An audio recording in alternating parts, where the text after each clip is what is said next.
Guys কুকুরকে আমার heavy ভয়, আর পিছন পিছন সাঁতার করা কুকুরগুলো আসছে। তো যাই হোক, যেটা বলার জন্য ভিডিওটা অন করলাম।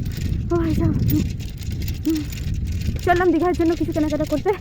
কেনাকাটা শেষ হচ্ছে না, আবার কাল মা যাবে কিছু কিনতে, দেখা যাক কখন শেষ হয়। তো চলো কী কী কিনে শেয়ার করবো সবই। তারপর ওখান থেকে চলে যাই হচ্ছে একটা কসমেটিক্সের দোকান, ওখানে আমি একটা কানের নিই। তারপর সেরকম আর কোনো ভিডিও করা হয়নি, গলার অবস্থা ভীষণ খারাপ গাইস ট্রিপ থেকে এসে। আর ওখান থেকে একটা কেক আর এই কানের আর একটা ফেভিকুইক কাঁঠা নিয়ে চলে আসি। ফার্স্ট ঘুম থেকে উঠলাম, মানে ওই 11টা বাজছে এখন। তো এখন মিশো থেকে কল এলো যে আমার যে দীঘাতে যে জামাটা আমি পরবো সেই জামাটা চলে এসেছে। আচ্ছা কী লিখে গেছে, তো চলো সেটাকে রিসিভ করে। আর দুদিন পর যাচ্ছি দীঘা। তারপর তো আমি ভীষণ এক্সাইটেড হয়ে যাই আর চলে যাই পার্সেলটা রিসিভ করতে। এই টপটা অর্ডার দিয়েছিলাম, সাথে আরও কিছু দিয়েছিলাম অর্ডার, সেগুলো এসে পৌঁছায়নি, এখন চলে এসছে কিন্তু সেদিন আসেনি।